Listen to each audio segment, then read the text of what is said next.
T'es freelance dans la tech, tu galères à trouver des missions, tu optimises tes profils, tu réponds à des offres, tu contactes des ESN, des recruteurs, et malgré tout, rien ne bouge. Si ça te parle, ce n'est pas de ta faute.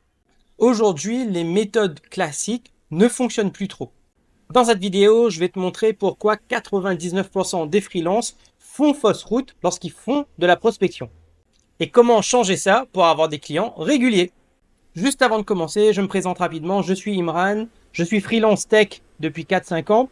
Je mentor aussi des freelances pour les aider à trouver des clients par eux-mêmes, sans faire le commercial. Tout ça dans le but d'être réellement indépendant. D'ailleurs, si tu veux avoir toute la méthode et voir comment moi-même je fais, c'est le premier lien dans la description. Alors, on va commencer par voir pourquoi aujourd'hui les méthodes classiques ne fonctionnent pas. En fait, 99% des freelances font la même erreur. Ils comptent sur les plateformes standards. Malte, LinkedIn, les ESN, les recruteurs pour leur donner du travail. Ils envoient donc leur CV, leur portfolio en espérant qu'il y ait des réponses.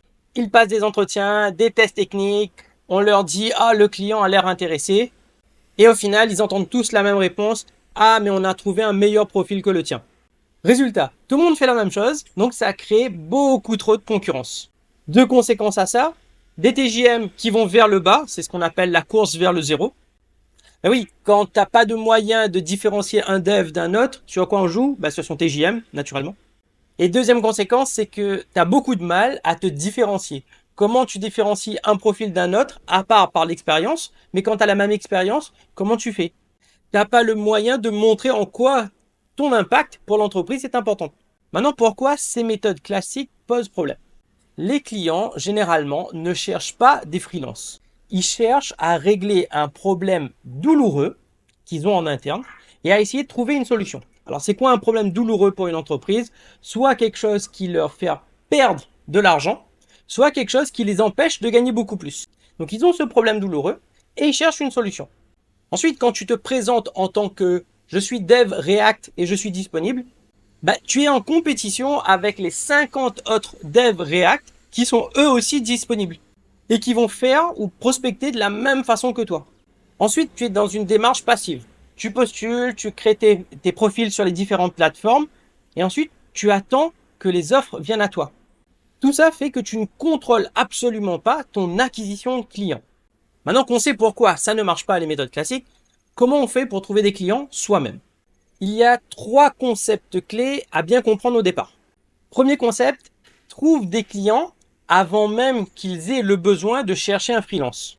Qu'est-ce que ça veut dire? Généralement, tu attends qu'un client poste une offre et tu te dis « Ok, je vais postuler ». Mais c'est déjà trop tard. Tu vas avoir des centaines de personnes qui vont candidater au même moment. Comment faire différemment? Identifie des types d'entreprises qui ont déjà un besoin et avec qui tu peux aller discuter avant même que ces entreprises ne postent une offre. Et comment on fait ça? Via l'identification de ce qu'on appelle des signaux faibles. 4 exemples. Une entreprise qui vient de lever des fonds. Là, elle a un besoin de structurer sur sa partie tech. Tu peux vraiment intervenir. Tu identifies des startups en forte croissance. Donc, elles auront des besoins en scalabilité. Donc, tu peux intervenir. Tu identifies des PME qui sont en phase de digitalisation. Donc, elles vont avoir des besoins en dev, en tech spécifiques. Et le plus important, regarde dans ta propre expérience pourquoi on te payait jusqu'à présent. S'il y a des gens qui te payaient par le passé pour réaliser des projets, c'est qu'ils avaient un besoin bien particulier auquel toi tu pouvais répondre. Et donc ça te donne encore plus d'exemples d'entreprises que tu peux aider. Deuxième concept important, ne vends pas ton temps, mais vends un résultat. L'erreur, c'est de dire écoute, je suis dev React et je suis dispo. Ouais, non, je prends l'exemple des devs React, c'est eux qui prennent, mais ça marche pour tous les domaines. Une meilleure approche serait de dire, moi j'aide les SaaS à optimiser leurs infras en réduisant de 30% leur coût serveur. Par exemple, la différence entre je suis dev React et je suis dispo ou je donne un résultat est flagrante. Les clients veulent une transformation. Ils sont dans un état A où il y a un problème, une douleur. Ils arrivent dans un état B où ils sont grandis, ces entreprises-là ont grandi et donc sont beaucoup plus performantes. Toi, tu es celui qui apporte cette transformation. Et quand tu formules un problème que ces entreprises-là ont de façon bien précise, ça attire tout de suite l'attention. Troisième concept important, c'est construis-toi un système de prospection et ne donne plus la place au hasard. En vrai, tu ne veux pas aller chercher des clients, tu veux qu'ils viennent à toi. Et pour ça, tu as 3 éléments pour attirer les bons clients. Une présence qui montre ton expertise, ton contenu, le networking, etc.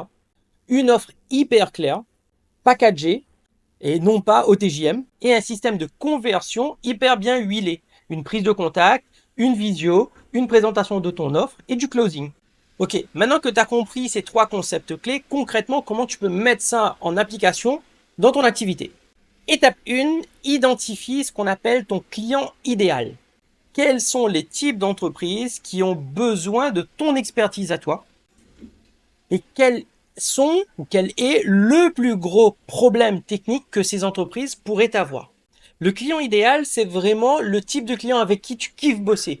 Vise le client parfait pour toi, avec la stack parfaite, avec les équipes parfaites, avec les projets parfaits, dans un secteur parfait. C'est ça ton client idéal. Donc il faut que tu l'identifies correctement. Ça, c'est l'étape 1. L'étape 2, c'est de changer ta façon de communiquer. Tu n'es plus en mode « je suis dispo, voilà mon CV, voilà mon portfolio ». Tu es plutôt dans le mode « voilà en quoi moi je peux t'aider à avoir tel résultat ». Partage des cas concrets, des réflexions, des insights sur les réseaux, type LinkedIn, sur les Slack, sur les Discord, etc. Les endroits où ton client idéal pourrait être. Maintenant, troisième étape, crée un mini-système de prospection qui fonctionne. Déjà, ça passe par un message de contact qui donne envie de répondre. Il faut pas faire pub, il faut pas faire spam. Les gens détestent qu'on leur vende quelque chose. Un exemple, c'est « j'ai remarqué que les entreprises dans tel secteur ont tel type de problème. Est-ce que, monsieur le client, c'est aussi ton cas ?»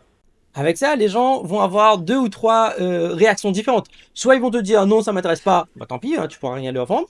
Soit ils vont te dire « ah ouais, ce que tu décris là, c'est exactement ce qu'on vit actuellement, qu'est-ce que tu proposes ?» Bah oui, parce que quand la personne te dit « oui, j'ai ce problème », derrière, c'est pas « oui, j'ai ce problème, mais ne me parle pas ». Si elle voulait pas te parler, elle t'aurait dit non directement. Donc, quand quelqu'un te dit « oui, j'ai ce problème », go, va discuter avec cette personne. Et après, il y a des gens au milieu qui vont te dire « non, mais ce problème-là, on l'a, ou on l'a peut-être plus, c'est plus important, mais par contre, on a un nouveau problème. » Quand la personne te dit « elle a un nouveau problème », elle engage la discussion, elle veut que tu lui apportes des solutions. Donc, dans beaucoup de cas, tu vas avoir des réponses positives qui vont te permettre, toi, d'engager la conversation pour créer la confiance. Tu n'es pas là pour vendre, tu es là pour donner confiance. Tu n'es pas là pour vendre directement, tu cherches à ouvrir le dialogue pour bien comprendre le contexte de la personne et lui proposer la solution qui lui convient à elle. Donc, voilà les 3 étapes de base qui te permettent d'avoir un système de prospection efficace. Donc aujourd'hui, si tu galères à avoir des clients, comme on l'a vu, c'est normal. La plupart des freelances font exactement la même chose. Ça crée un goulot d'étranglement, ça crée de la forte concurrence et ils ont du mal à voir comment faire autrement. Si tu veux approfondir un peu plus ce qu'on a vu aujourd'hui, j'ai une vidéo beaucoup plus complète où j'explique la méthode étape par étape, les erreurs à éviter, les différents exemples, les cas d'illustration, etc. Je t'explique tout. Je t'explique toute ma méthode directement. Pour ça, il suffit de cliquer sur le premier lien dans la description et je te retrouve de l'autre côté. À bientôt dans la prochaine vidéo.